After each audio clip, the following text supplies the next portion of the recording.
Hi and welcome to a new episode of your weekly medical TV show on الكرمة TV, White Coat. One of our goals in White Coat is to educate and raise awareness not only about physical health problems, but also about psychological health and how to be balanced and healthy in either physical aspect or a psychological aspect as well. Today it will be a different episode because we have guests who will educate us in both aspects. In the first segment, we will talk about, or we'll continue talking about, the latest in treating chronic pain, especially patients who suffer from spinal stenosis, and we'll talk about the latest procedure that can help to manage chronic pain in this condition. Chronic pain is a very important topic because throughout the world, 1 out of 5 suffer from moderate to severe chronic pain. In a country like the United States of America, chronic pain is affecting more people than cardiovascular disease, cancer, and diabetes combined. Chronic pain is one of the most common reasons for seeking medical attention as well. We'll discuss the latest minimally invasive procedure that help to manage chronic pain secondary to spinal stenosis. In the second segment, we'll talk about how to teach our kids to deal with peer pressure and how to help them to build their own self-confidence. Some of our children give in to peer pressure because they want to be liked, they want to be fit in, or because they just worry about what other kids might make fun of them if they don't go along with the group. Others, because they are curious. Others goes for peer pressure because they're curious to try something new that others are doing. And today we'll have a wonderful segment, how to teach our kids to deal with peer pressure.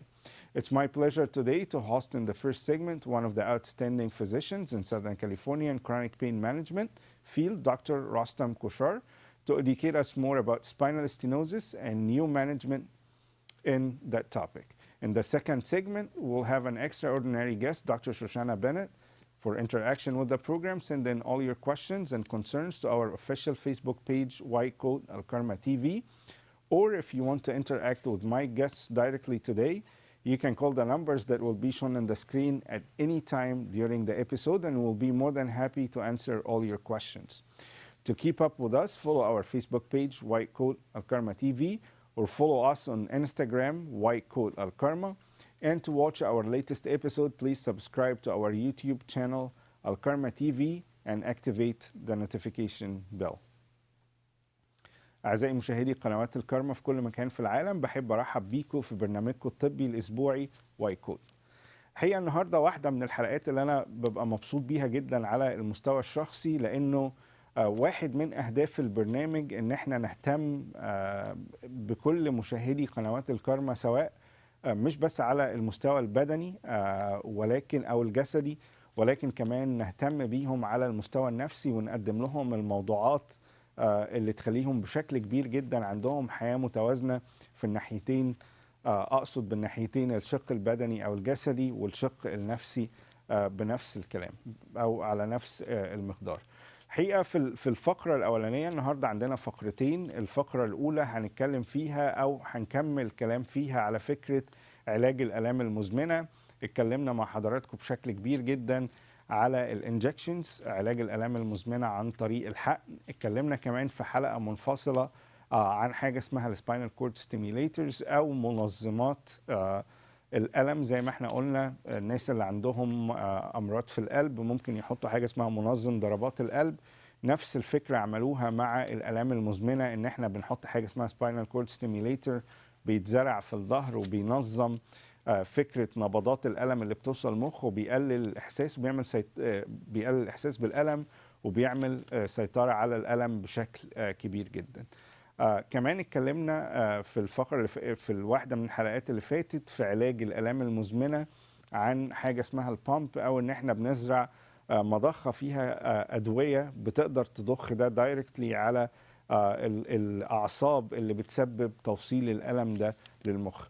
النهارده هنتكلم على اخر جزء او معانا هيكون على فكره علاج الالام المزمنه لمرض اسمه السباينال ستينوسيس او ضيق القناه الشوكيه. لما القناه دي بتضيق بتعمل ضغط على الاعصاب الطرفيه اللي موجوده في النخاع الشوكي او اللي موجوده في العمود الفقري عندنا. الضغط على الاعصاب الطرفيه دي بيعمل آلام مزمنة كبيرة جدا في الرجلين أو في الظهر، وبتسمع في الرجلين بشكل كبير جدا. ليها كرايتيريا معينة. كل الناس اللي متشخصين بفكرة أو مرض السباينال ستينوسيس أكيد عارفين الألم الشديد اللي أنا بتكلم عليه، اللي بيبقى في الرجلين وفي الظهر بشكل كبير جدا. النهاردة هنتكلم على تكنيك جديد بيعالجوا بيه السباينال ستينوسيس، وهيكون معانا واحد من أحسن الناس اللي بتتكلم في الكلام ده، دكتور روستام خوشسار، واحد من أحسن دكاترة الكرونيك بين مانجمنت في جنوب كاليفورنيا.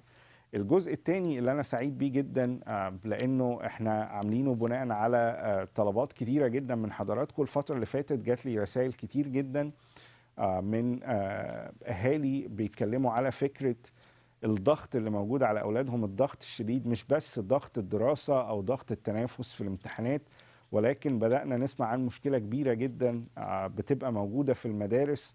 يمكن كانت موجودة الفترة اللي فاتت، ولكن يعني اتسمت الفترة دي، بنسميها مشكلة التنمر، وبالذات بين أطفال المدارس. التنمر مشكلة كبيرة جدا. فاحنا قررنا مش بس هنتكلم على فكرة التنمر النهاردة، هنتكلم على ازاي نعلم أولادنا يتعاملوا مع الضغط أيا كان أنواع الضغط، سواء الضغط الدراسي، ضغط المنافسة أثناء الدراسة. كمان ازاي نعلمهم يتعاملوا مع فكرة التنمر أو الضغط النفسي اللي بيقع عليهم نتيجة التنمر اللي حاصل في المدارس. بيسعدني ان احنا يكون معانا واحدة برضو من افضل الناس، دكتور شوشانا بنت، اللي بتتكلم في المواضيع دي. والنهاردة هنعلم الاهالي او هنكوتش الاهالي، كل اب وكل ام، ازاي تعمل حاجتين. واحد، ان انت تزرع الثقة بالنفس في اولادك، وده شيء مهم جدا. الحاجة التانية ان انت تعلمهم يتعاملوا ازاي مع الضغوط، سواء زي ما انا قلت الضغوط دي جاية من امتحانات او دراسة او تنمر موجود في المدارس، ازاي نقدر نتعامل معاه. زي ما بقول كل مرة، عشان تقدروا تبعتوا لنا كل اسئلتكم، تتواصلوا مع البرنامج، تقدروا تبعتوا لنا اسئلتكم على صفحتنا الرئيسية على الفيسبوك وايت كوت الكرمة تي في. اي اسئلة لحضراتكم هنحاول نجاوبها سواء اثناء الحلقة او بعد الحلقة. الصفحة هتظهر قدام حضراتكم دلوقتي على الشاشة، وايت كوت الكرمة تي في. دي صفحتنا الرئيسية في البرنامج. تقدروا تتواصلوا معانا، تبعتوا لنا كل أسئلتكم. طبعا كل الأسئلة بنحافظ على الكونفيدنشياليتي بتاعتها، وبنحافظ على خصوصيتها بشكل كبير جدا. كمان تقدروا تتواصلوا معانا على الانستجرام وايت كوت الكرمة، صفحتنا على الانستجرام. التواصل على السوشيال ميديا مهم جدا، نوع من انواع السبورت الكبير جدا اللي بيحصل سواء لقنوات الكرمة او على وجه التحديد برنامج وايت كوت، ونوع من انواع التواصل اللي بنقدر نعرف منه احتياجات حضراتكم بشكل كبير. واحدة برضو من السوشيال ميديا بلاتفورمز المهمة جدا يوتيوب. تقدروا حضراتكم تعملوا سبسكرايب على قنوات الكرمة على اليوتيوب عشان يوصل لكم احدث الحلقات في كل البرامج على قنوات الكرمة. كمان هيوصل لكم احدث الحلقات بتاعة وايت كوت من خلال اليوتيوب شانل بتاع قناة الكرمة. مهم جدا دعم حضراتكم، مهم السبسكرايب، مهم ان احنا نفعل جرس التنبيهات، لانه ده شيء مهم جدا عشان يوصل لكم احدث الحلقات. زي ما انا قلت، حلقة النهاردة حلقة خاصة جدا، هنتكلم فيها على الالام المزمنة في الجزء الاول، والعلاج الجديد لحاجة اسمها السباينال ستينوزيس او ضيق القناة الشوكية. كمان هنتكلم في الفقرة الثانية ازاي نبني في اولادنا الثقة بالنفس، وازاي نخليهم يتعاملوا مع الضغوطات اللي موجودة سواء في الدراسة او الضغوطات النفسية اللي موجودة من المجتمع المحيط بيهم في المدرسة. المشكلة الكبيرة اللي موجودة في مصر دلوقتي اللي بنسميها مشكلة التنمر. ربنا يدينا حلقة كويسة. متحمس جدا لحلقة النهاردة. يلا بينا نبتدي فقرات برنامجنا النهاردة من وايت كوت.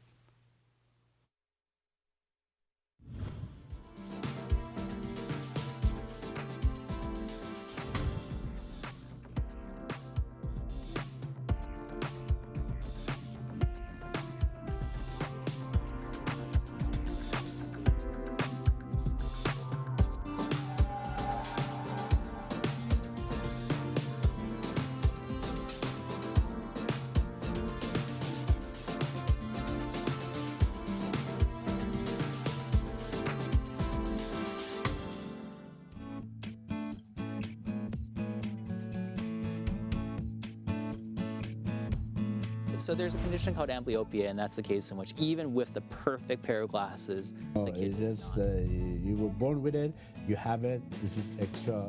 Pigment is actually important in the pathway from the brain to the eye as the baby is developing in the mother. People describe a discomfort, usually in the upper part of the abdomen. Okay. Very often it's related to meals, so meals seems to make it. Good candidates for orthokeratology are generally people who have a risk of increase. When we talk about the problems of, or the definition of ADD, there are three components. Okay. They are, of course, What's regenerative medicine? Regenerative medicine is a rather new branch within the whole ecosystem. Mondays never come. Of course, they never come if you're not ready. Okay. If you are not ready to make a change, they don't come. And if you're not ready to make the right change, they will have never. a multitude of symptoms, including memory loss, language issues, thought process issues, behavioral So if you issues. have high blood pressure, make sure that you take your doctor's advices very seriously. Basically, there are three things that you need to do. One is control your diet. Number two, do some exercise. And number three, see your physician. But we need to emphasize that there are children who can be diagnosed with arthritis at very young ages. So majority of people between 30. Rheumatoid arthritis is a part of arthritis. Arthritis means inflammation of the joint, mean red, hot, swollen joint. Okay. Rheumatoid is one part of arthritis out of hundreds of arthritis. Okay. And rheumatoid especially is an autoimmune disease, which means the immune system attacking the body.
I'm Dr. Rostam Khoshsar.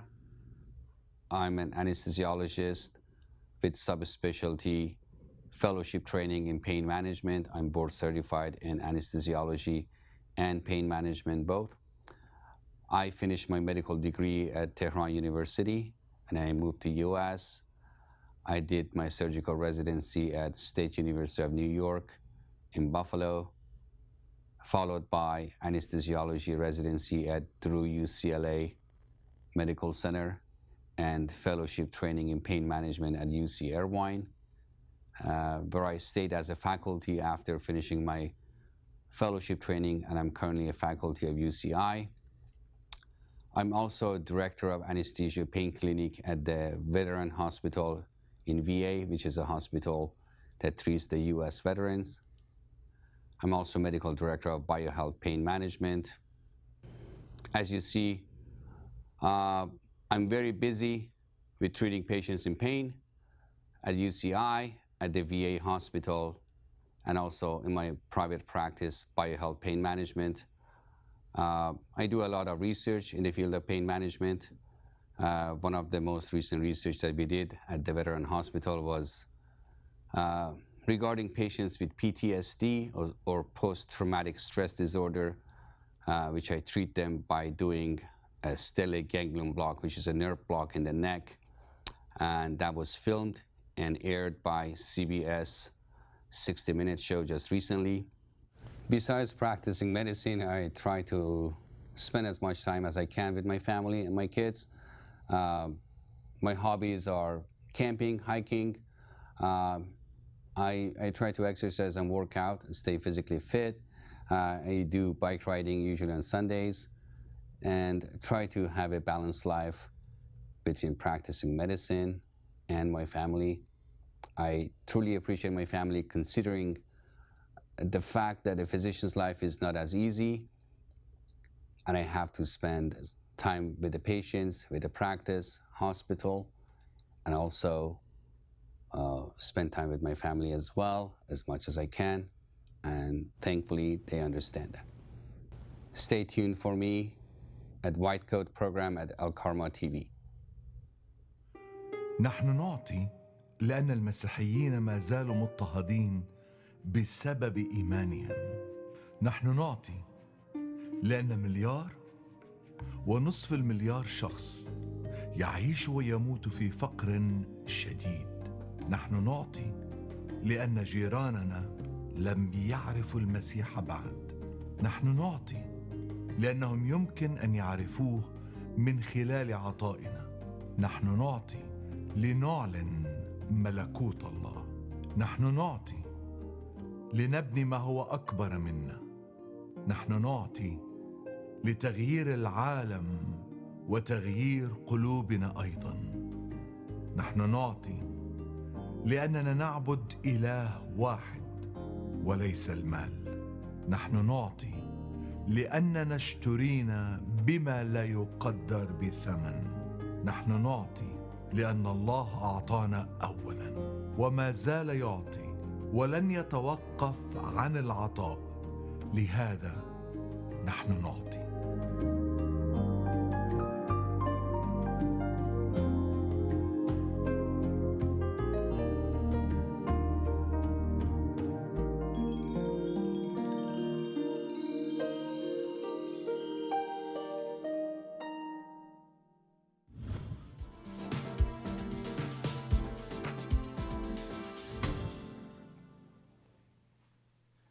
أهلا بحضراتكم مرة تانية في الفقرة الرئيسية بتاعتنا النهاردة، أو الفقرة الأولى اللي زي ما أنا قلت حلقة النهاردة بتحقق واحد من أكبر أهداف برنامج وايت كوت بشكل عام، إن إحنا نكون يعني بنأدرس كل المشاكل المطلوبة، سواء على المستوى الجسدي وده شيء مهم جدا، على المستوى النفسي المشاكل الصحية بتبقى مهمة جدا إن إحنا نهتم بيها على الجنبين زي ما أنا قلت.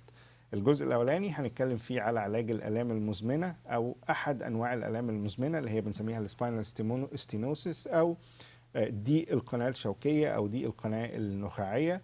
وكالمعتاد عملنا حلقتين أو 3 حلقات قبل كده كاملين على الآلام المزمنة، اتكلمنا فيهم على فكرة إزاي العلاج الآلام المزمنة جزء منه ممكن يبقى بالحقن، جزء منه ممكن يبقى بحاجة اسمها سباينال كورد ستيميليتر. اتكلمنا كمان على حاجة اسمها البامب أو المضخة اللي ممكن تتجرع جنب العمود الفقري وبتعمل بين ريليف بشكل كبير جدا. النهاردة حلقة خاصة عن سباينال ستينوزيس أو ضيق القناة الشوكية أو ضيق القناة النخاعية. It's always a pleasure and honor to have him to educate us about all chronic pain management issues. Welcome back to White Coat, Dr. Khoshsar. Thank you very much. It's a pleasure to be here. I guess it's the 3rd time I'm here. Right. Speaking about the spine conditions. It's always very educative, informative. We learn a lot. Thank you so much. It's a pleasure to be here. So today we'll try to tailor our speech specifically about spinal stenosis and spacers, vertiflex. So in the beginning, we would like to know what spinal stenosis is. Well, it's a good topic. Spinal stenosis is in a very simple word, is narrowing of the spinal canal. Okay.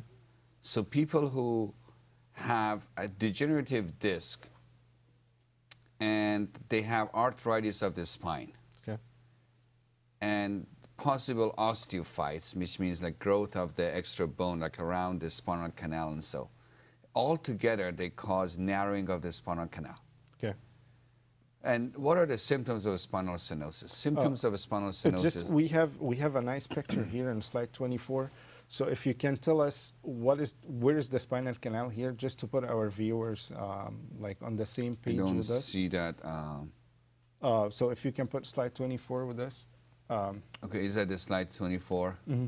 Well, in this slide, you cannot really see the spinal stenosis. Do you see the device, actually the vertiflex that has been placed between the two vertebrae, basically? But I can't. You can't really see the spinal canal in that. Let me see if I can find a better slide to. Is that a good slide? That also is not. Okay. If you can have a side view of the spine, a sagittal view, then that would show. But anyhow, is narrowing of the spinal canal at certain levels. And what are the symptoms of spinal stenosis?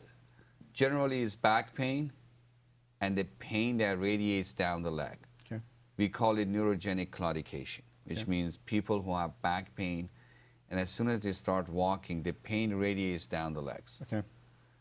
The people who have spinal stenosis, they usually tend to bend forward when they walk. They want to hold a walker, or when they're going to grocery stores, they usually hold on to a shopping cart, and we call it a shopping cart posture. So this is something that is in medicine, in this field of spinal stenosis, we ask the patient, do you have like a shopping cart posture when you go to the grocery store? Do you want to hold on a shopping cart and walk? So that's kind of, it helps them. Once they sit down, the pain goes away. Wow. Usually. Usually. So the most of the time, the classic picture of a spinal stenosis is that they have pain upon walking and standing, and the pain radiates down the legs. And once they sit down and kind of hunch forward a little bit, the pain goes away. Because that's or the straighten pain the subsides. canal or widen the Because by bending forward, it stretches the ligamentum flavum, one of the ligaments in the spine, and kind of the spinal canal opens up. So if I want to show you, this is basically the spine canal, let's say if it's normal, and then the spinal stenosis is like this. It's very narrowed at certain levels. And it puts pressure on the nerve root. الحقيقه برضو نقطه مهمه جدا ان احنا نعرف لما النهارده بنتكلم على السباينال ستينوسيس، ايه هي فكره السباينال ستينوسيس او ضيق القناه النخاعيه او القناه الشوكيه. النخاع الشوكي زي ما حضراتكم شايفين بيقدر يعني بيبقى ماشي جوه حاجه اسمها قناه شوكيه او قناه نخاعيه. القناه دي لما بيحصل اي مشاكل بشكل عام، لما بيحصل نوع من انواع انزلاق الغضروفي او الديسك بيتحرك من مكانه شويه، احيانا بتبقى بالتقدم العمر ده بيبقى جزء من المشكله. بنلاقي دايما الناس دي بتشتكي بشكل كبير جدا انه طول ما هي ماشيه بيحصل الم شديد جدا في رجليها، زي بنسميه الشوتنج بين بالظبط. الصوره اللي قدام حضراتكم الشوتنج بين ده بيبقى جامد جدا في الرجلين. كمان بيشتكوا من ان هم لما يروحوا يعملوا شوبينج ويمشوا بالكارت بتاع الشوبينج كارت زي ما بنسميها، ده بيعمل لهم ألم شديد جدا. أول بس ما بيقعدوا شوية بيبقى فيه انحناء لقدام، ده بيحسن الألم بشكل كبير جدا. بنشوف السباينال ستينوزيس في كتير جدا من الناس، فبيبقى شيء مهم جدا ان احنا نتعامل مع الألم بشكل كبير جدا، لأنه ناس كتيرة جدا منهم بتبقى موجودة في آلام مزمنة بشكل كبير طول السنة. So what do you do, like the lumbar spine spacer or vertiflex, how that can help the spinal stenosis patients? So I have actually found a few other slides. I don't know whether you can put it on the screen or not, but it probably not. Anyhow, people who have spinal stenosis, that is an anatomical problem, which means that the anatomy is an issue, which means that the disc from one side, the joint capsule from the other side, they're all narrowing the spinal canal. How do we open up the spinal canal?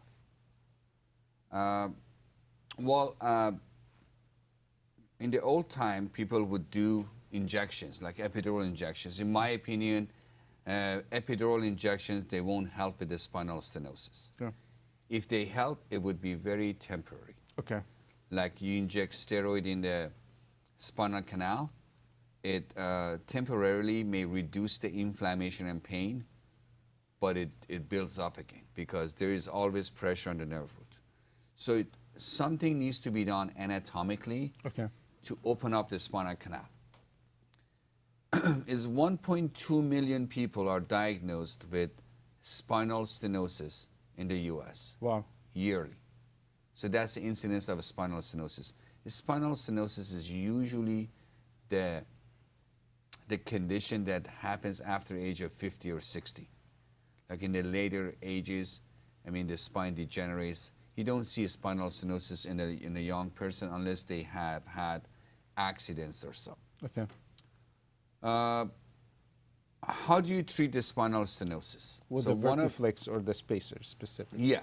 I mean, one of the treatments, of course, is surgery. That's the most common spine surgery done in the U.S. is laminectomy, which is they go in, they take the bone out, the part of the spine, the vertebrae. They take the part of the arch of the spine out. Since you mentioned the surgery, sorry for interruption, we just got like 2-3 questions about surgeries. They all say the same thing. I went to my neurosurgeon, he told me it's a 50-50 chance. Yeah. So what do you think about that? So that's what it is. So they do laminectomy, and if they do more than 2-level laminectomy, means if they work on 2-level vertebrae and they take the bone out, usually they have to fuse them too. So it limits the kind of the mobility of the spine a little bit. And although like other levels will compensate for it, but still it's a little bit of limitation. But it's 50-50. Right. What does it mean 50-50? 50-50 means that after the spine surgery, once they open up the spinal canal, a lot of times scar tissue develops right there where the surgery was done. The scar tissue puts pressure on the nerve roots again. Okay. So the spinal stenosis come back. Okay. That's what we call it, a failed back surgery syndrome or a post-laminectomy syndrome. Okay. Let me translate that first. الحقيقة برضو أنا كنت بكلم مع دكتور كوشار دلوقتي على إيه هو هيكون علاج السباينال ستينوسيس أو ضيق القناة النخاعية. زي ما أنا قلت ناس كتير جدا بتبقى عندهم المشكلة دي نتيجة الديسك بروتريوجن أو اللي احنا بنسميه باللغة الدارجة الديسك. كمان بيبقى زي ما أنا قلت بالسن برضو التهاب المفاصل اللي ما بين الفقرات اللي بنسميه الارترايتس ممكن يبقى واحد من المشاكل دي. ده كله بيعمل ضيق في القناة دي، زي ما أنا قلت بيضغط على الأعصاب الطرفية، بيعمل ألم شديد جدا في منطقة أسفل الظهر والأطراف. معانا سلايد 28 كمان يا ريت نحطها، ده اللي أنا كنت بقول لحضراتكم عليه الأعراض اللي بتبقى واضحة بشكل كبير جدا لما الواحد بيمشي بشكل مستقيم. بنشوف الألم وبيشوت للرجلين. يا ريت نحط سلايد 28 معانا على الشاشة. وكمان الناس اللي ما احنا قلنا بيبقوا الشوبينج كارت زي ما انتوا حضراتكم شايفين الجزء اللي على الشمال، الناس لما بتمشي بيحصل لها ألم شديد جدا نتيجة ضيق القناة النخاعية. كمان السيدة اللي في النص مع الشوبينج كارت بيحصل لها برضو ألم شديد جدا. اللي على اليمين خالص الناس لما بتقعد وتعمل انحناء خفيفة لقدام بتبتدي ترتاح بشكل كبير. الحقيقة كمان جزء من العلاج زي ما احنا قلنا انه احيانا الناس بتعمل انجكشنز. سألت دكتور كوشار عليها، قال انه الانجكشنز بتدي temporary relief يعني بتريح لفترة مؤقتة بالذات في حالات السباينال ستينوسيس. كمان العمليات، والحقيقة جالي 3 أسئلة ورا بعض انه كل الناس بتقول نفس الكلام العلمي المتداول اللي هو لو انت عملت عملية عندك 50-50 او 50-50 chance انه الألم يتحسن، و50% او 50% من الاوقات الألم ما بيتحسنش نتيجة انه نتيجة العملية بيحصل حاجة اسمها سكار تيشو بتضغط تاني على الاعصاب الطرفية وبالتالي الألم بيظل مستمر. فالعملية بشكل عام بتبقى 50-50، وخصوصا انه معظم الناس اللي عندهم سباينال ستينوسيس بيبقوا يعني فوق ال 55-60 سنة، وبالتالي العملية بشكل عام ما بتبقاش يعني جود كانديديت. فابتدت فكرة السبيسر اللي عملها دكتور كوشار وبتساعد بشكل كبير جدا على علاج ضيق القناة النخاعية او اللي بنسميه السباينال ستينوسيس. So after the 50-50 chances, and you called it failed back surgery, how Vertiflex stand out? Like, what's the advantage of Vertiflex or the spacer? Okay, so as the technology is improving and people come up with new devices and new technologies and new treatment, this is a very new basically treatment option for spinal stenosis. It's been in the market for almost 3 years or so. Wow. It's very recent. Not that many physicians, they've been trained to do that. Only a few physicians in Southern California know how to do this procedure. Okay. Had the pleasure to be one of them and be trained. And I've done so many cases with spinal stenosis. So this device is a very tiny device called Vertiflex Superior. Okay. It's an alternative to the spine surgery, to the laminectomy. So we go in and we implant. Now if you want to show that slide that you were showing before. 26 to 24. So we go in and we implant that device between the two vertebrae, between the spinous processes. So that what does it do? How it opens works? up the spinal canal. It prevents the two vertebrae to collapse when the patient is upright. Okay. So that's the reason for spinal stenosis. So if you do a flexion extension MRI on someone who has spinal stenosis, the degree of the stenosis changes, which means when they flex forward, when they bend forward, the spinal stenosis reduces, it gets better. Right. When they go upright or backward, it gets worse. Okay. This device, it prevents the two vertebrae from collapsing. Or compressing each or other. compressing. And it reduces the spinal stenosis, which means that it helps with people. And this is a completely reversible procedure, which means that it could be taken out. The very small incision in the skin, usually less than an inch. We go in with a tube between the two vertebrae, we put that device in, we open up the two wings, and it stays there. Okay. In the future, the patient can still go and have the surgery. If they decide that, hey, we want to get the surgery done, they still can go and get the surgery done. Okay. Once you mentioned this, of course, we get a lot of questions. And the most common one is it covered by insurance? Absolutely. So this is a FDA-approved procedure. Okay. Medicare approves it. A lot of other insurances approves it.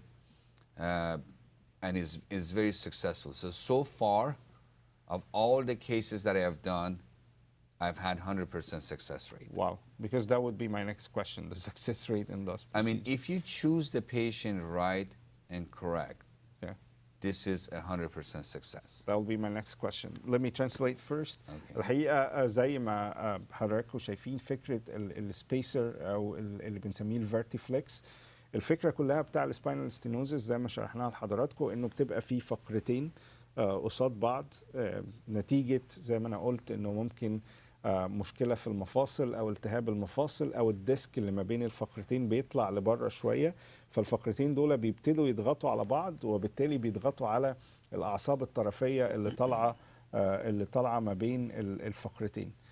فكرة الضغط على الأعصاب الطرفية دي بيعمل ألم شديد جدا. يا ريت برضو نشوف سلايد 27 مبينة قوي فكرة الضغط على الأعصاب اللي طالعة بالظبط كده.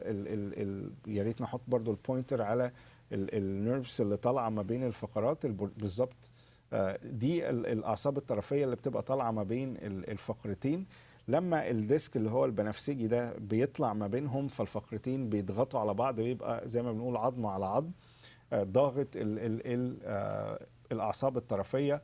نقطة كمان مهمة جدا إنه القناة الشوكية نفسها بتضيق وده بيعمل الألم اللي شرحناه لحضراتكم قبل كده. فزي ما احنا قلنا الناس كلها كانت بتروح تعمل عمليات، قلنا فكرة ال50-50 أو ال50-50 إنها ما بتنجحش، وبالتالي جت فكرة الفيرتيفليكس اللي هو بيتزرع سلايد 25 اللي هو بيتزرع ما بين الفقرتين وبالتالي بيخلي الفقرتين دول ما يضغطوش على بعض او ما يضغطوش على الاعصاب الطرفيه اللي طالعه ما بين الفقرتين، وبالتالي بيخلي السبيس ده دايما موجود. عشان كده سموه سبيسر، بيخلي المسافه ما بين الفقرتين دايما موجوده، وبالتالي الفقرتين ما يضغطوش على بعض وما يضغطوش على العصب اللي طالع ما بينهم، وبالتالي بيخفف خالص فكره الالم. دكتور كوشار كمان قال انه 100% تقريبا 100% نسبه نجاح العمليات دي.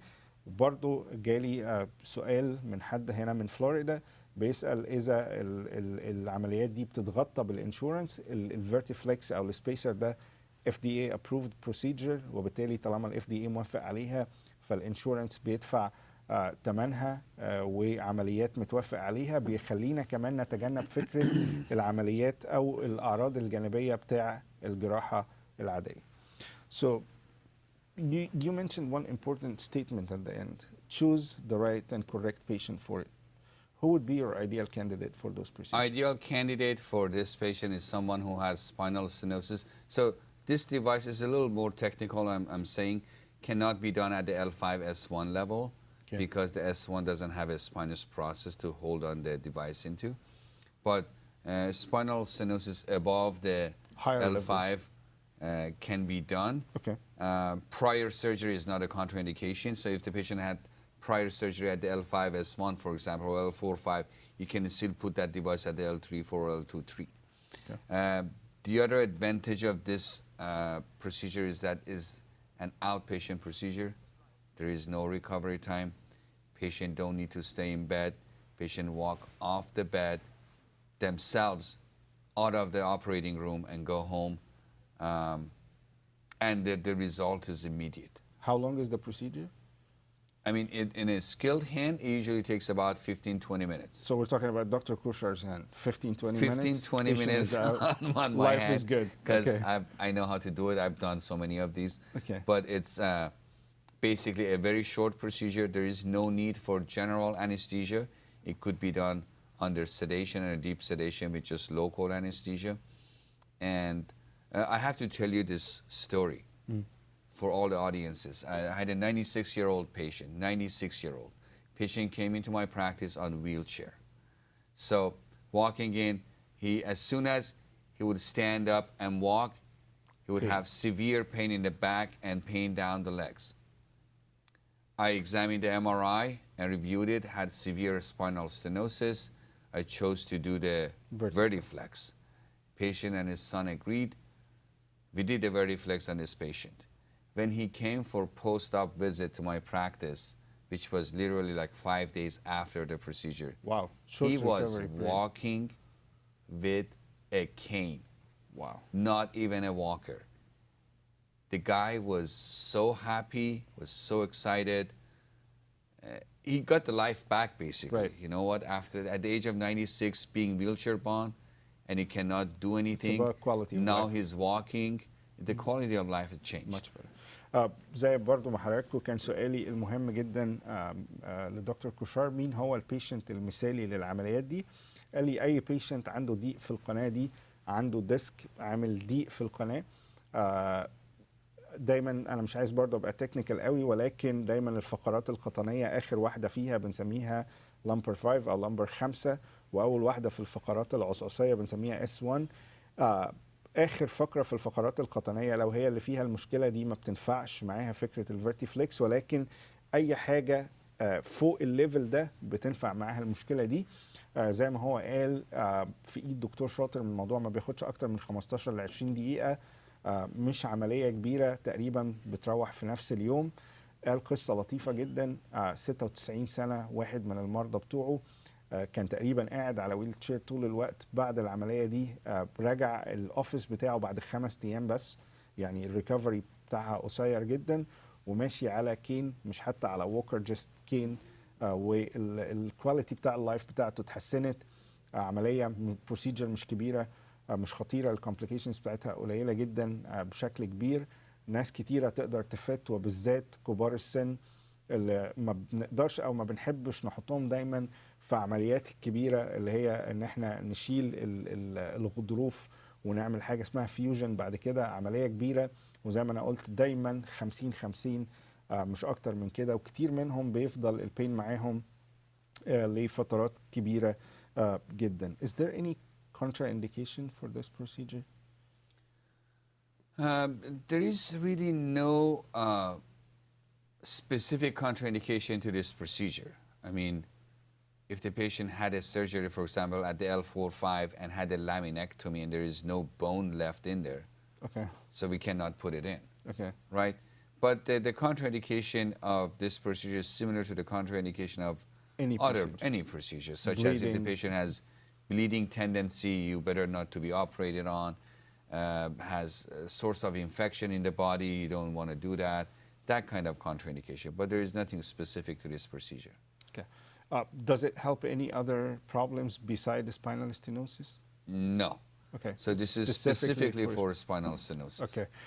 I have a question here. Somebody's following you along.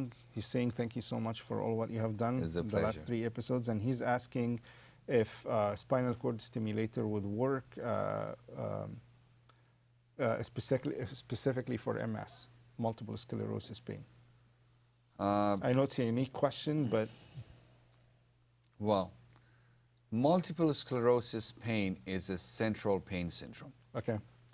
So the pain originator is within the spinal cord, white matter, or the brain, white matter. So it's not from the peripheral nerve. Okay.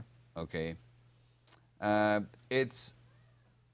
It may help if the patient is having pain of MS going down the legs, okay, or down the arms. We may try it. Okay, I've done on other kind of like neuropathies, central neuropathies, and sometimes it helps. But we can certainly do a trial and see if the trial is successful, then we implant it. But based on my experience with MS patients, they usually have spasticity and pain. Okay. And by putting an intrathecal pump in, we can cover the spasticity and the pain together. Okay. السؤال اللي جالنا على المالتيبل سكليروسيس، يعني واحده مشاهده كريمه بعتت تسالنا على المالتيبل سكليروسيس. الحقيقه برضو مش بيشتغل كويس قوي.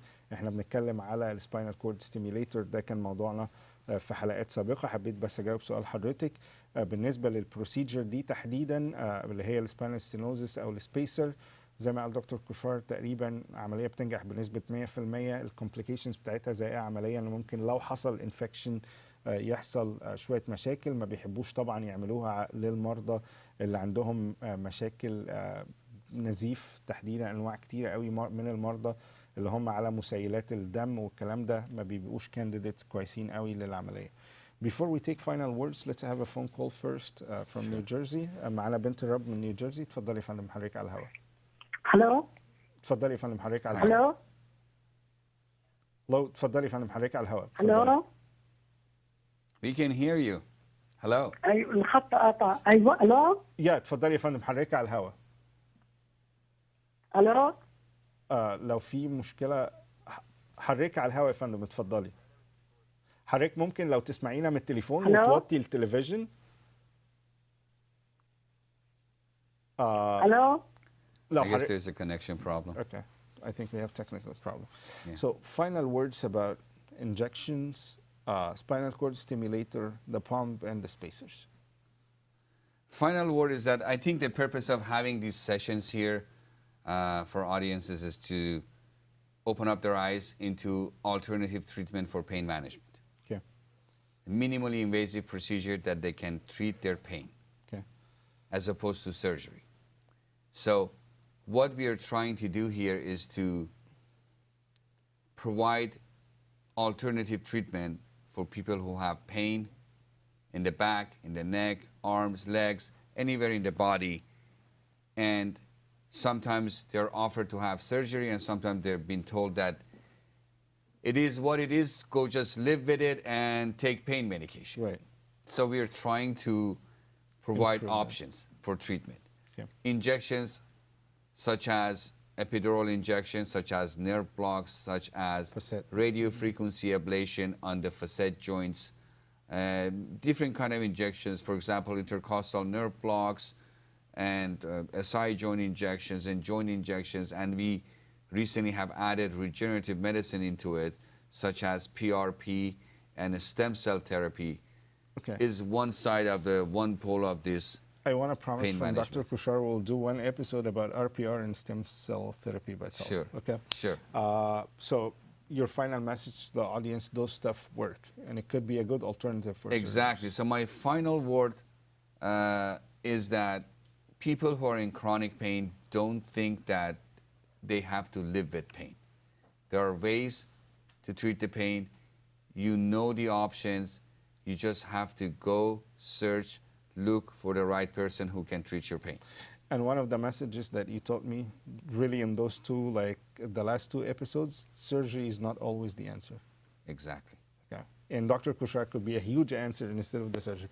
How can we contact your website again? What's the website?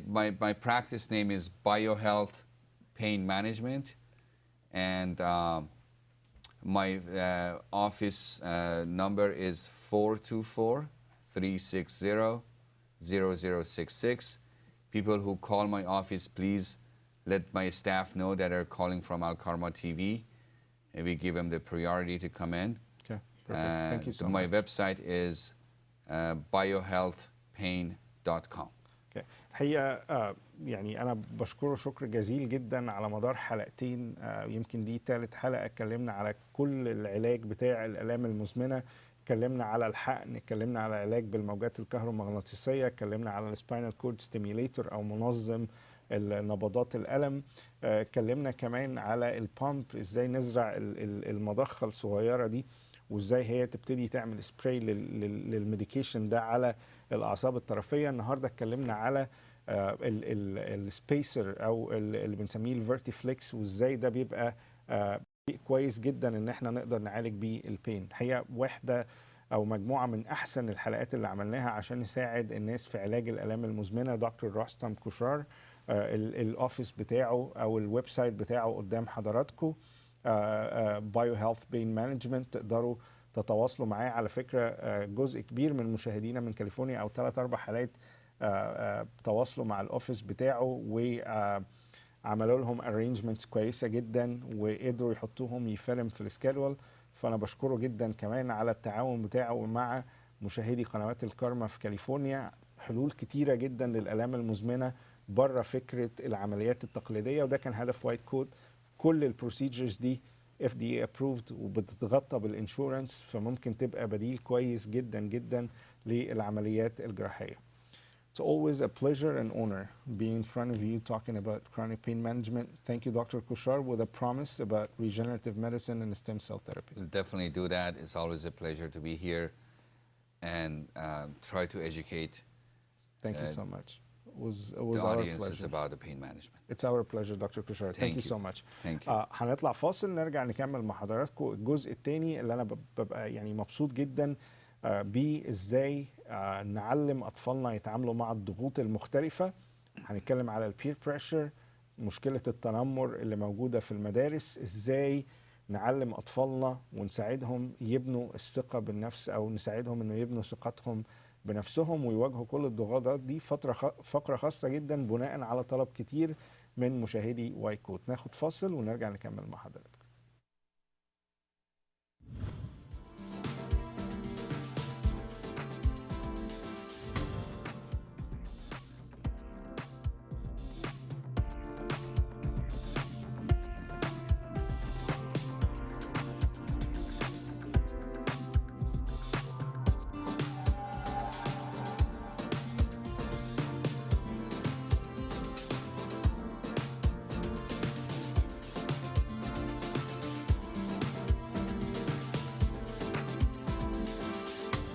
لما بتعطي دايما بهدف أو عشان تسد احتياج معين لشخص معين أو مكان معين. لما بتعطي في الكرمة مش بتعطي شخص ولا حتى مكان، انت بتشارك في رسالة حب وبتشارك في نشر السلام، بتشارك في تنفيذ وصية إلهك. ما تتأخرش لما تجيلك فرصة، اعطي بس من قلبك.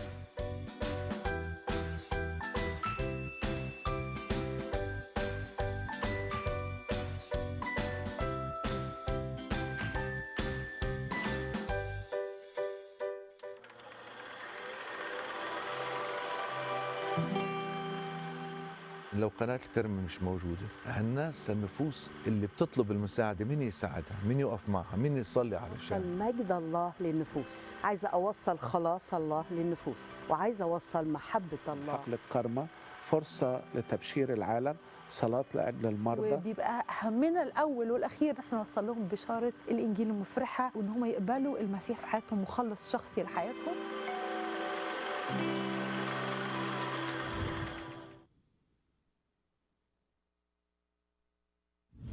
Hi, I'm Dr. Shoshana Bennett, clinical psychologist, and I offer coaching and consultations to people all over the world. I work virtually. My first profession was in special education. I received my first master's degree and a few teaching credentials. I taught children and adults with different kinds of disabilities, physical, cognitive, emotional. I also taught at the college level, psychology and education of small children. When I had my children, I have two wonderful children, but after the birth of each child, I developed a severe postpartum depression. And back then, there was no help for me, at least in the United States.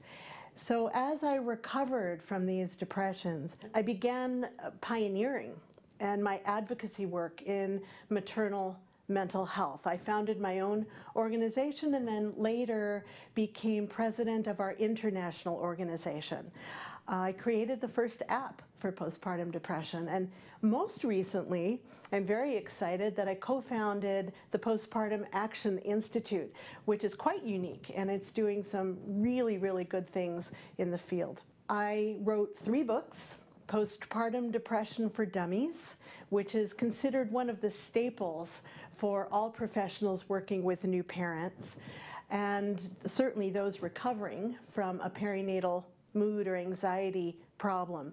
They've got Postpartum Depression for Dummies.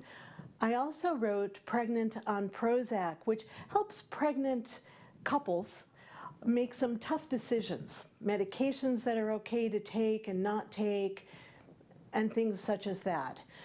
I also was asked to write Children of the Depressed, which helps to end intergenerational depression. So depression passed along from generation to generation. I co-wrote Beyond the Blues as well, which is translated into Spanish, and we're working on other languages as well. One of the things I love doing is coaching. I love coaching couples before they get married, during marriage, and certainly into parenthood if they have children.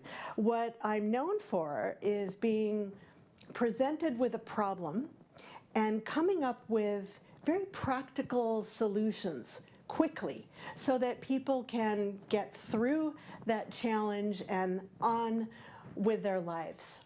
Throughout the last 3 decades, really over 3 decades, I've been invited to train medical professionals, mental health professionals at conferences. I train doulas and midwives and baby sleep coaches, lactation consultants, a variety of wonderful professionals.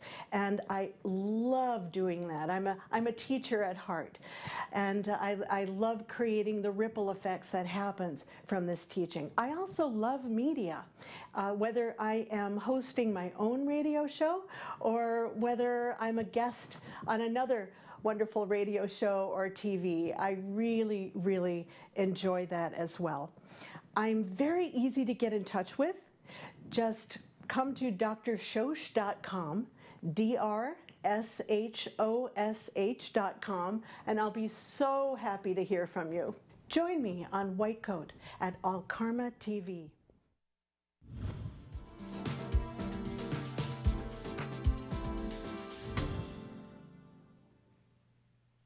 اهلا بحضراتكم مره تانية في الفقره الاخيره من برنامجنا النهارده، واللي زي ما انا قلت واحد من اهداف وايت كوت الكبيره جدا ان احنا نهتم بمشاهدينا على المستوى البدني او الجسدي وعلى المستوى النفسي بشكل كبير.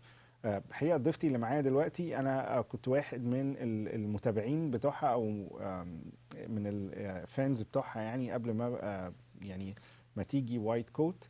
كنت بحب جدا البرنامج بتاعها في الراديو الصبح، برنامج رائع جدا، بيساعد كتير من الناس، كوتش رائعة جدا على في النواحي النفسية، بتساعد ناس كتيرة جدا. يعني فعلا أنا مبسوط جدا إن هي موجودة معايا النهاردة. What I was saying in Arabic is I'm always one of your fans, and I learn a lot, and it's always a pleasure and honor having you, Dr. Bennett, in White Coat. Welcome to White Coat. Oh, thank you so much. It's my pleasure. Our topic today is one of the most important topics. It has a lot of subtitles in it. The main title is peer pressure, but the main topic is how to help our kids build their self-confidence, dealing with a lot of issues, a lot of peer pressure during exams, at school, bullying, which is very, very broad topic now. Yes. So in the beginning, what is peer pressure? Peer pressure involves bullying or teasing. It's anything that is trying to coerce a child or anybody, adult as well, to take an action, to make a behavior. Okay. Yeah. So, and it's different from sharing. I mean, Okay. sharing, like a child can say, "Oh, I got a new backpack. I love it. Come take a look." That might bring up some jealousy in another child, but that's not pressure. Okay. That's different. As opposed to, your backpack is stupid. You should get a backpack like mine, or else you can't sit at my table. You know, Okay. that's pressure. Okay. So any kind of pressure that leads to an action, that's a peer pressure. Yes. Whether it's a good action or a bad action. Or That's correct. I mean, Okay. in this case, the problem would be a bad action. A bad action, But right. yes, absolutely. Bullying or teasing that coerces somebody to take an action. اوكي. الحقيقه النهارده هنتكلم زي ما انا قلت على الضغط اللي بيبقى موجود على اطفالنا بشكل كبير جدا، سواء ضغط الدراسه، سواء ضغط اللي هو بنسميه التنمر، المشكله كبيره جدا اللي طالعه بالذات في مصر ليتلي. هنتكلم النهارده ازاي نبني اولادنا ونحسن ثقتهم بنفسهم، نزرع فيهم الثقه بالنفس، ونعلمهم ازاي يتعاملوا مع كل الضغوطات اللي موجوده حواليهم، سواء ضغط الدراسه او زي ما انا قلت ضغط المجتمع او ضغط مجتمع المدرسه اللي هو بنسميه التنمر بيهم اثناء الدراسه. اول سؤالي ليها كان ايه هو البير بريشر، ايه هي الضغوطات؟ قالت لي الضغط هو اي مجموعه من الافعال بتؤدي انه الطفل ده يعني في الاخر يرتكب فعل سيء. فده الجزء الرئيسي بتاع الموضوع النهارده بتاعنا. So how we help him to build self-confidence, or if we can have a broader definition for peer pressure in general. Well, you brought up self-confidence. Self-confidence is so important. It helps a child, really ward off or ignore even the pressure. Someone who knows themselves well and trusts themselves. Okay. So you want to bring up children with strong self-confidence, and self-esteem is part of that. I made up a game about 30 years ago. Once you teach your children this, they won't let you forget. Can I mention the game real quickly? Sure, okay.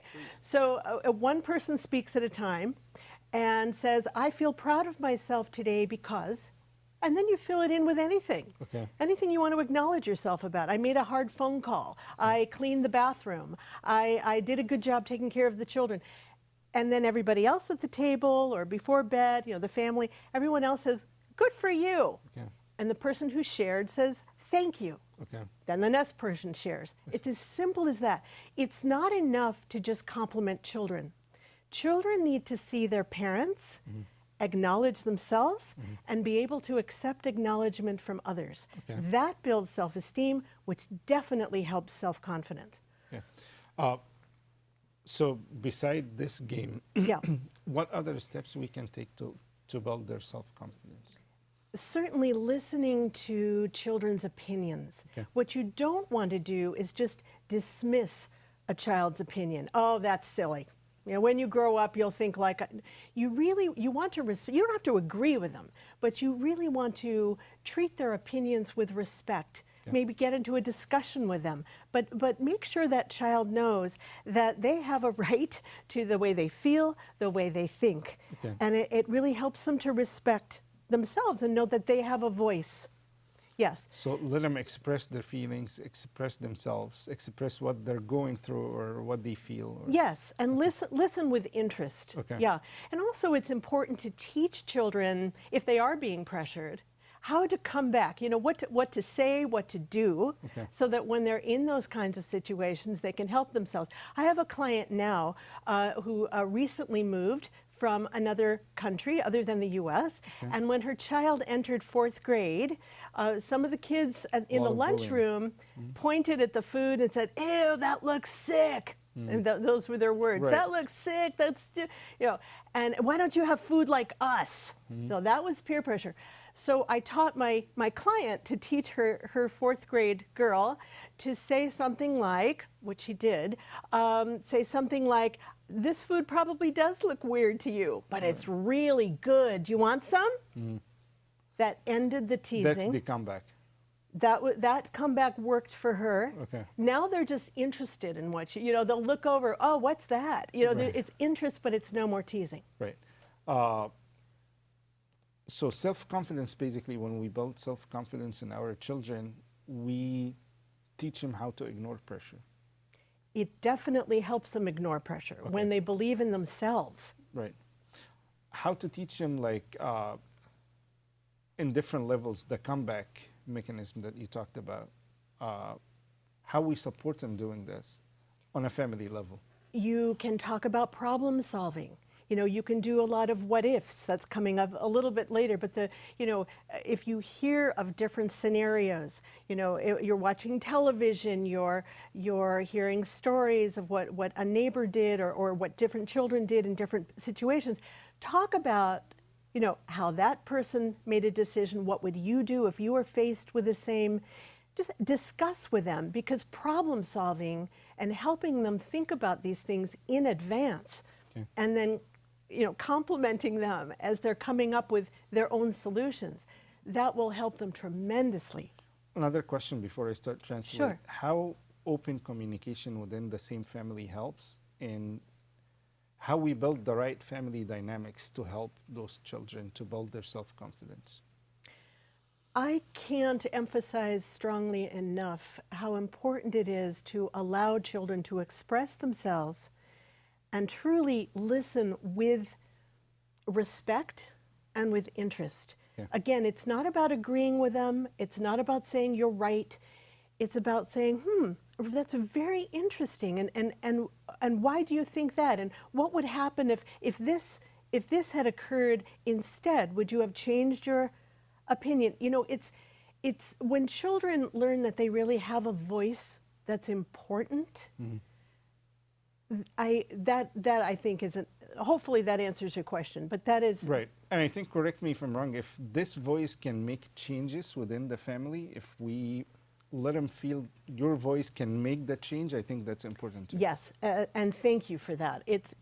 One part is listening and respecting, but they also need to know that they can effect change within the family. The implementation Not process. necessarily, oh, you're right. I mean, with some healthy limitations, of course, within reason. Right. But whenever possible, the answer could be from a parent, I didn't think about it that way. I think we can, you know, pack up the car this way instead of this way. Right. Or, you know, we can come to the table 5 minutes early instead of, you know, whatever the child is saying. Whenever possible, let the child know that they're being heard and that they have some good suggestions to contribute. Right.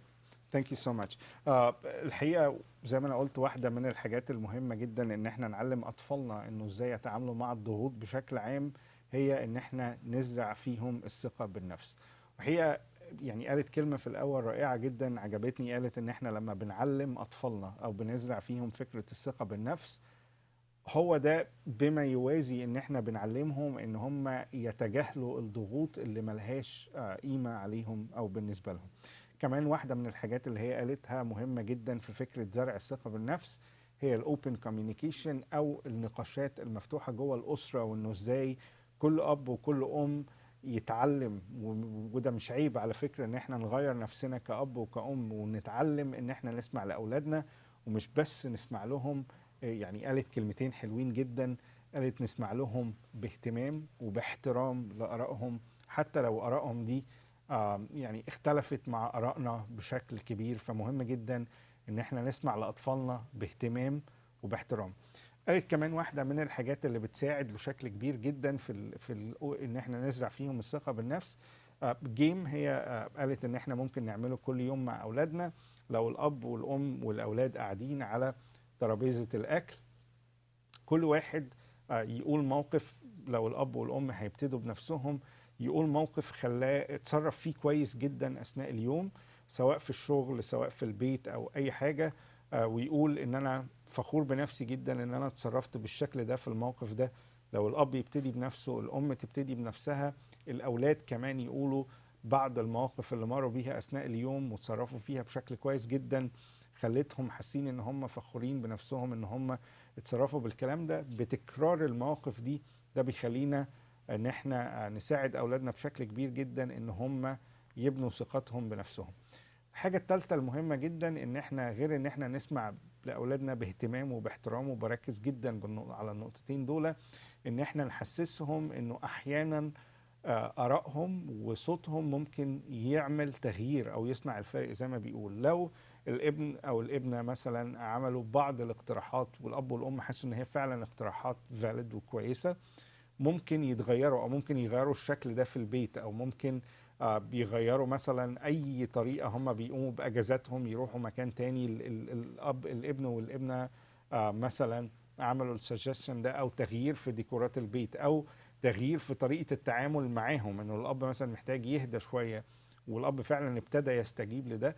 ففكره ان احنا نحسس اولادنا انه صوتهم او اهتماماتهم ليها قيمه وبتعمل تغيير، وان انا بتغير كأب وكأم عشان استجيب لكلامهم، شيء مهم جدا جدا. مش عايز اقول لحضراتكم قد ايه مهم جدا. I got a question here on our Facebook. Sure. He's asking, how would I train myself as a dad to be open to criticism from my kids? Wonderful question. Again, you want to be interested as to what your child is saying and listen to it, as long as it's respectful and you can have a discussion about it. It's not a matter of necessarily agreeing, but it's a matter of listening carefully to what the child is saying. You can then say, I'll think about what you said and have a discussion later if you want. I don't know what the criticism is or the specifics.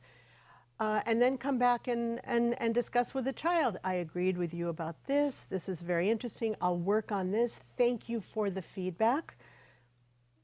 So sometimes is like addressing their point and giving myself a chance to think about it. That could be appropriate response. Absolutely. You don't have to have an answer at the moment. As a matter of fact, you might find yourself at first becoming defensive. Right. You know, so it's always good to give yourself a little breathing time and to say thank you for letting me know and thank you for telling me in a respectful way.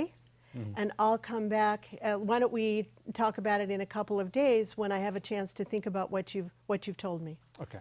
الحقيقة برضو جالنا سؤال كويس جدا من أستاذ نادر بيسأل إزاي أدرب نفسي أو أعلم نفسي كأب إن أنا أبقى منفتح على النقد اللي بيجيلي من ولادي. أحيانا الحقيقة دكتور بنت قالت نقطة رائعة جدا، إنه فكرة بدل ما أنا أتحول لشخص ديفنسيف أو شخص دفاعي، إن أنا بحاول أدافع عن حاجة أنا بعملها باستمرار وبتضايق ولادي، فكرة إن أنا أقول له إن أنا سمعتك وأدي نفسي مساحة وقت إن أنا أفكر في اللي اتقال كويس، وأرجع لطفلي تاني أقول له أنا موافق على كذا وكذا في اللي أنت قلته ومش موافق على كذا وكذا. ودايما إن إحنا نخلي الأوبن كوميونيكيشن أو القنوات الاتصال مفتوحة بيننا وبين أولادنا، نتقبل النقد، نحاول نغير لو النقد فاليد، أو أقول له إنه نقدك ده مش ما كانش صح في كذا وكذا. فكرة القنوات المفتوحة بشكل عام أستاذ نادر هي مع أطفالنا هي الطريقة الوحيدة لزرع الثقة في النفس فيهم، كمان التغيير للأحسن بشكل عام، لأنه ممكن فعلا يكون عندهم points كويسة جدا. How we train our kids not to be the source of pressure to others as well. Well, let's talk about friends too. Okay, sure. That's all right. It's very easy to, especially with the older kids, to say, I don't like who you're hanging out with. No, just it's a very common from. That's right. And that's every single parent criticism. And it's a blanket statement that's it's not specific enough. So what I suggest to parents is to really be specific. You know, if you can say, I don't like the way she talks to you. It sounds mean. Or I don't like the way, you know, I noticed he cuts class.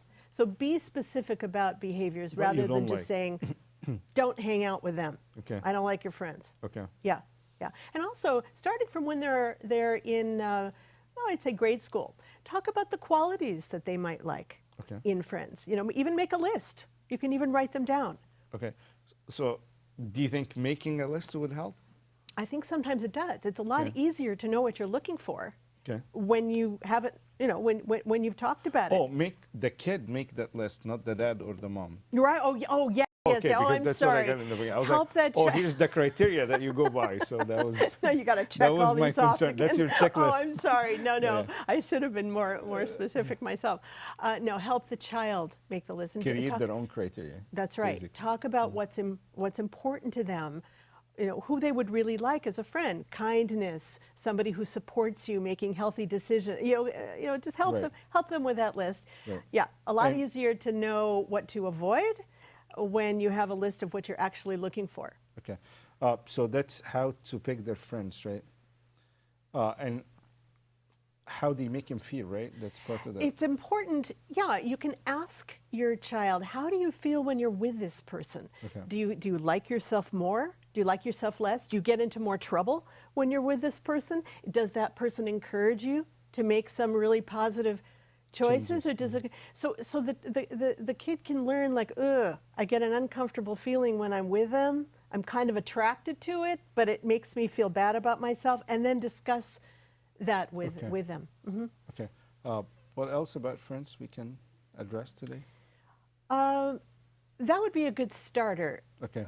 About the friendships, but if you start young, again, my whole thing is start as young as you can, because when we talk about family values, for instance, if a child is raised knowing that their family is kind and there's no hitting, and you're teaching how to teach your child how to put yourself in somebody else's position, someone else's situation, it's a lot easier not to be coerced by peer pressure. Yeah. If, let's say, somebody is saying you have to do something mean to that person to join our group, well, if that child has been raised in a family that is kind, that would never do something nasty to somebody else, you know, it's much easier for the child to say, okay, I'm not going to do that. Okay. Right. So that, and they'll also choose their friends accordingly. Okay. الحقيقة برضو واحدة من الحاجات اللي بتساعد بشكل كبير جدا إن اختيار أصدقاء أولادنا، وزي ما قال الدكتور بنت، الحقيقة فكرة المشكلة العامة أو المزمنة لكل أب أو أم، اللي هي فكرة أنا ما بحبش صاحبك ده أو ما بحبش صحابك دول. الحقيقة مهم جدا إن هي قالت إنه مهم إن إحنا نبقى سبيسيفيك، أنا ما بحبش صاحبك ده في سلوكه الكذا وكذا، يعني نبقى محددين أكتر في فكرة النقد لأصحاب أولادنا.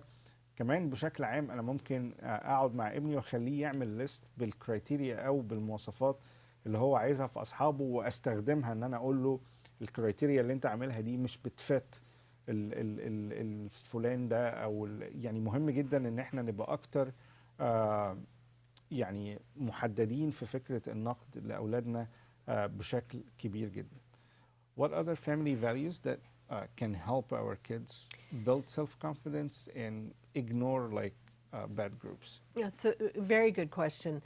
A child needs to feel like they belong. Belonging is so important. And what's the most important group they're belonging to, especially when they're young? Right. That's the family. So it's as the child learns the family values, you know, we're kind. If somebody moves into the neighborhood, we're the family that goes over and welcomes them. You know, there's no hitting in our family. You know, the family rules, what we stand for. You know, when a child is raised knowing who they are, what their group believes and what they think is, you know, not good, that really gives them that sense of self. And you take every opportunity to teach values. If you're watching television, if you're reading books, you know, what did you think about that character's decision in that situation? What would you have done?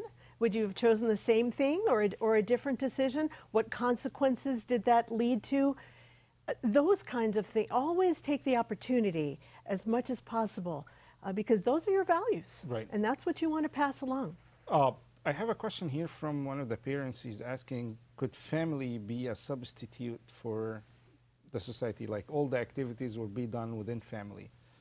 So family can substitute like other groups? I'm not sure I completely understand. The family is, I think, the most important piece for the child. But what he's trying to do is to push his kids to do everything with family, stay away from like bad people. And I think what is much more realistic is to teach the child how to handle outside influences, because I think it's rare or really impossible to keep a child so secluded that they won't need, you want to teach them skills so when they go out in the outside world they'll know how to deal with pressure of various kinds. I think you don't get his point I'm because sorry. Specifically in the Middle East, or girls, specifically girls, we don't like them to be like that much exposed to the society because society doesn't respect them as much. Do you get what I mean? Like, especially like girls' position in the Middle East, it's not as good as anywhere else. So again, the family needs to be very strong. Okay. And teach the main values of that child is going to come right out of the family. So yes, I mean, in that case, as much as possible, you want the family activities, and for sometimes until a child is quite old. They would prefer to do things with their family as long as they are welcomed and respected, and the other things that we're talking about. They'll be much more apt to listen to parents and the family values. Okay.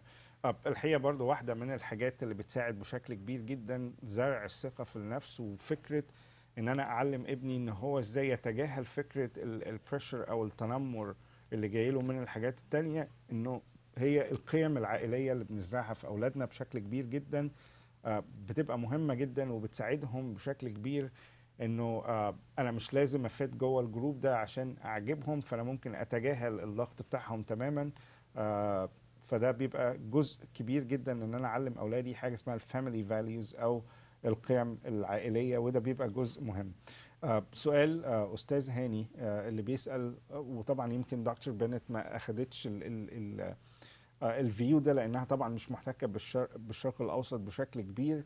هو كان بيسأل عن هو مع 3 بنات تحديدا، بيقول إنه صعب جدا إنه الواحد يتعامل يعني بالقيم اللي احنا بنتكلم فيها دي في الشرق الأوسط تحديدا، في مجتمع وهو كاتب كده مجتمع لا يحترم البنت أو المرأة بشكل عام. بس الحقيقة برضو أنا مع دكتور بنت في الإجابة، لأنه هي قالت إنه مش دايما هيبقى البديل إن أنا أعزل أولادي مع المجتمع. أعتقد إنه البديل الأفضل هو إن أنا أحضر أولادي أو بناتي حتى لو في مجتمع الشرق الأوسط إنه هي تبقى قوية إنف إنها تقدر تواجه المجتمع وتقول لأ للي ما يعجبهاش. إنما فكرة عزلهم وإن أنا أجعل الأسرة هي الكيان البديل، إن كل حاجة تتعمل جوه الأسرة ما اختلطش بالمجتمع والكلام ده كله، أستاذ هاني ما أعتقدش إن هو يعني بديل جيد. هو في نوع من الحماية الكبيرة جدا لبنات حضرتك في مجتمع فعلا أنا معاك تماما إن هو مفيش احترام كفاية للبنت أو للمرأة، ولكن أنا دايما بشوف البديل الأفضل هو المواجهة، وإن أنا أعلم بناتي إزاي يبقوا يتجاهلوا الضغط اللي موجود في المجتمع، وأحيانا مش بس يتجاهلوه، يتعاملوا معاه بشكل قوي جدا ويتعلموا ياخدوا حقوقهم حتى لو المجتمع اللي موجود ما بيحترمش البنت أو المرأة بشكل كفاية.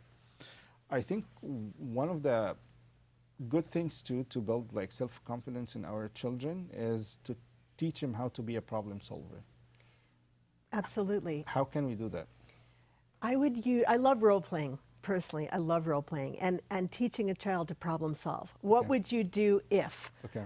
So to use what I call what if scenarios. Okay. What if this happened? What if a child came over to you and said this? Yeah. You know, and how would you work that out? And how, what would you say? What would you do? And discuss that. So sometimes the parent can be the one who's doing the teasing, and the child can be himself, and you can do it that way, or you can reverse it. The child can be the teaser and the bullier, the bully, I should say, and the parent can model to the child some alternatives. Okay. And how they felt. It's very important for the kid to understand how the other feel if he's the bully. Absolutely, and that's a part of teaching empathy, starting from when they're very, very young. How would, you know, if a child sees a new kid at school and nobody's playing with them at recess, and they come home and say that child is new, nobody was playing, you can say, how do you think she felt when nobody was playing? You know, that's empathy. Yes. واحدة برضو من أحسن الحاجات اللي نعلم بيها أولادنا فكرة زراعة الثقة بالنفس اللي هي دكتور بينت بتسميها what if scenario. what if يعني ماذا لو، إن أنا أحطه في مواقف مختلفة وأشوف إزاي هيتصرف وأحاول أعلمه يمكن طريقة تصرف أفضل. فدايما مع أولادنا نحاول نشوف السيناريوهات المختلفة أو المواقف المختلفة اللي ممكن تحصل واحضره من بدري ان هو بيتعامل معاها. ده بيديه بشكل كبير جدا ثقه بالنفس، بيكون محضره انه يتعامل مع مواقف مختلفه بطريقه صح، وكمان في نفس الوقت جايدد من الاب والام. فده بيخلي الطفل عنده اريحيه كبيره جدا وعنده ثقه بالنفس كبيره جدا انه يتعامل مع المواقف المختلفه. حاجه كمان ان انا دايما احطه في الاثنين بوزيشن، اذا كان هو الطفل المتنمر بيه اعمل السيناريو ده معاه في البيت، او اخليه هو اللي بيضايق او الطفل اللي بيقوم بالفعل ده، والاب والام هم الطفل التاني، واحسسه قد ايه ان هم اتضايقوا من الفعل ده. فمهم جدا انه دايما اوري الطفل الناحيتين بتاع الموقف، واوريه قد ايه ان الموقف ده يضايق، وفي نفس الوقت اعلمه ازاي يتعامل مع الموقف ده عن طريق الوات اف سيناريو، او يعني حاجه في علم النفس بنسميها السيناريوهات المحتمله، واعلم الطفل ازاي يتعامل مع كل سيناريو بشكل كبير جدا. You want to share some truthful information with us today about peer pressure. What are those? You know, of course it's very important for parents to talk to their children about dangerous behaviors and the consequences of those dangerous behaviors, the drinking and driving and unprotected sex and taking drugs, certainly.